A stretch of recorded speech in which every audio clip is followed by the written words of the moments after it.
All right. Welcome back. My name is Mike Carbon. I'm the athletic trainer of the Occupational Health Department at Cook Children's Medical Center.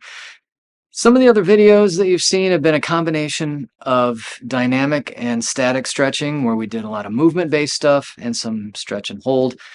We did another video that was all dynamic, so it was all movement. This one is just going to be all static stretching, so it's going to be just your classic stretch and hold. Now, I don't necessarily recommend you do this one before you do an activity because the dynamic tends to be a lot more effective.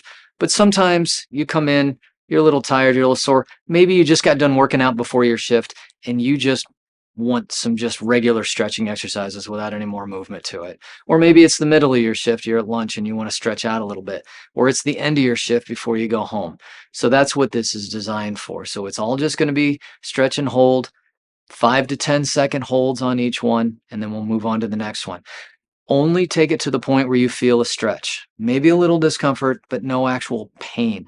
If you feel like you're taking it to the point where it hurts or you're holding your breath to get there, then you're going too far and you need to ease up, because what that's going to result in is your muscles sending signals to your brain that we're going too hard. Your brain is going to send signals back to your muscles saying, fight back. And that totally defeats the purpose of what we're doing. All right, so we'll go from the ground up. So what I want you to do is you're going to take that front leg. We're going to do a hip flexor stretch. You're going to take that front or one leg out in front of the other. That knee is going to go right over the toe. Now, a lot of these movements are going to look familiar. All right, we're just incorporating the static stretches. If you've looked at the other videos, you're probably not going to see anything that you haven't already seen. That back leg should be nice and straight. Heel should be on the ground. You should be leaning your hips forward. Head and chest should be up. And lean forward until you feel a good stretch in that back hip flexor. Okay. Now from here, we're going to switch. Same thing. Bend that front knee. It should go right over the toe. I don't want it way out here. Okay, that's going to cause a lot of stress on the knee. Okay, but you're going right out over the toe and getting a good stretch in that back hip flexor. All right. Okay, now from here, I want you to straighten out the front leg, bend the back leg, take your hips back. So you're hinging at your hips. You're not bending at the spine. You are hinging and leaning forward through your hips. Your head and your chest should be pointed basically directly a foot or so, foot and a half out in front of your lead foot there. You can reach for the toe if you want, but honestly, I just tell people just lean your chest. Stretch from your chest. Don't worry about what this front hand is doing. That makes you want to go too far and you end up overstretching your hamstring, bending at your spine, and that's no good. All right, let's switch. Also, like I said, make sure you can still breathe. You should be able to breathe. You should be able to talk. If you're going so hard you can't really carry on a conversation, you're going too hard. This is not a workout. This is a cool down. This is a warm up. This is light stuff compared to a lot more of the intense stuff you have to do. All right, now from here, you're going to spread your legs out, bend one knee out to the side. Again, the knee should be right over the toe. I don't want it in like this. I don't need it way out here, way up here. The other leg is straight, and head and chest is up, and you're leaning toward that bent knee. And then to the other side, getting a nice stretch through your inner thigh and your groin.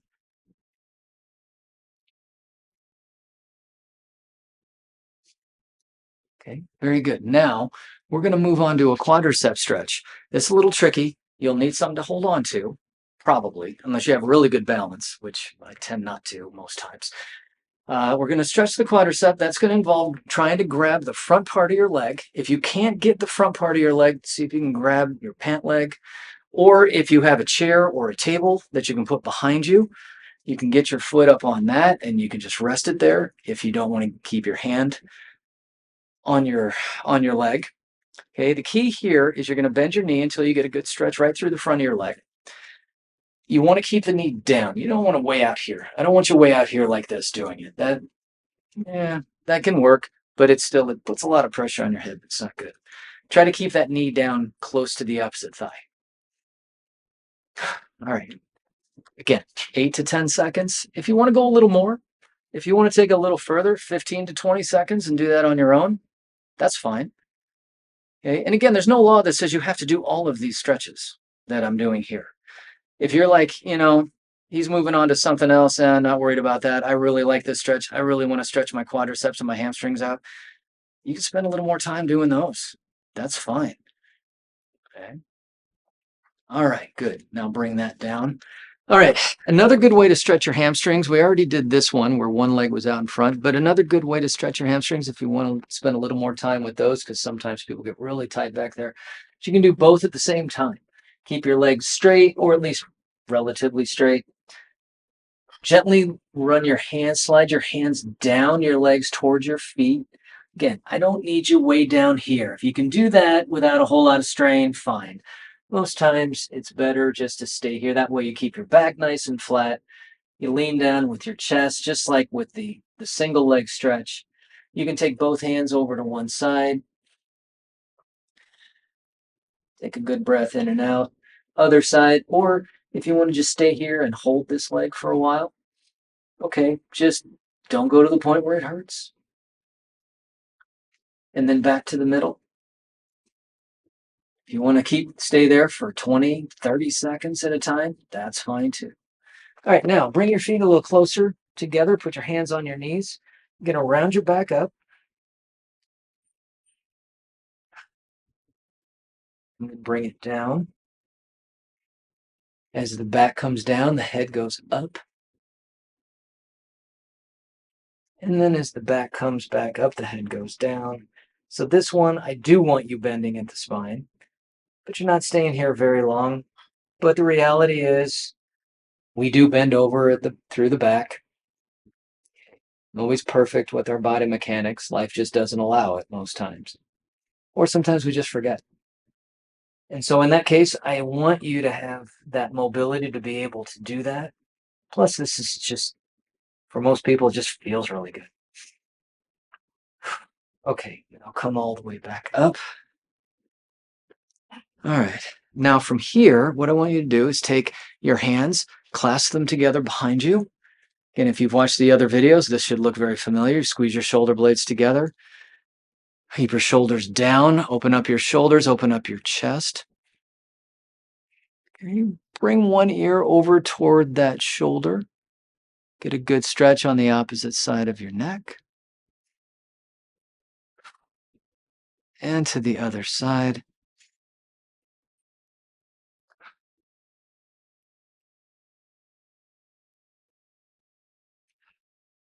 Good. And then back up. Now, from here, bring your hands in front. Clasp them in front. Extend them out away from your chest. Get a good stretch in your upper back. And then bring your chin down toward your chest as well. That'll help increase the stretch. If that's too much, just bring your chin back up. Okay. All right. Now from here, you're going to take one arm across your body. This is good for the shoulder. Put the other hand right behind it. Bring it in towards your chest as you bring the arm across the body. Okay. And then switch arms.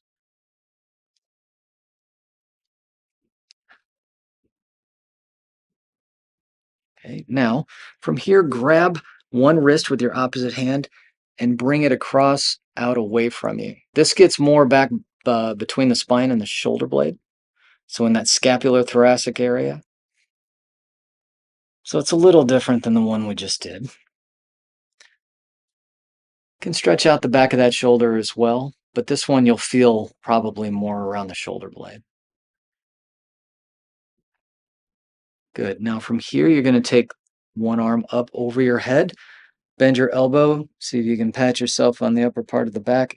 If you can, great. Bring that other arm around and try to place it on your elbow and pull down. If you can't get this arm here, then try to at least grab your wrist and pull down that way.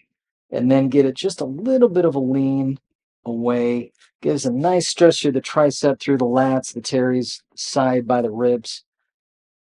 Okay. Not all the way to the hip, but in the torso and the upper arm there. Okay. And then switch sides.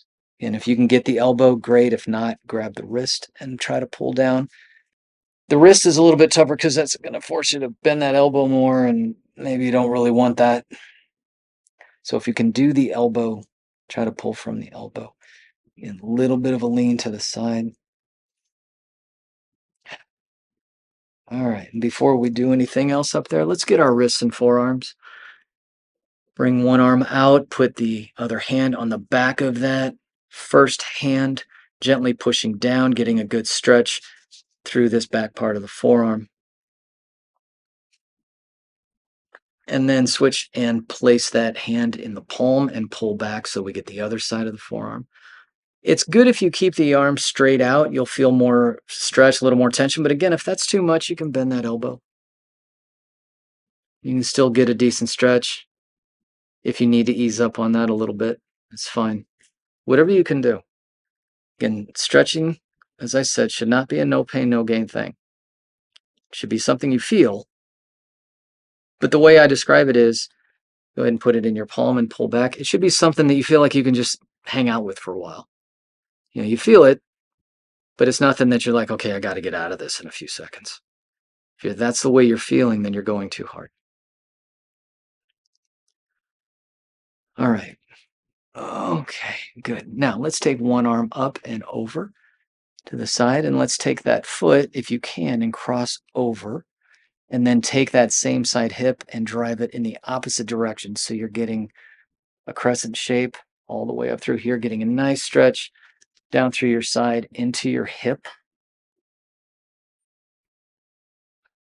into your oblique muscles on the side here. And then cross up and take the arm first and then cross over the foot. It's easier that way. Hold it, get one or two good breaths.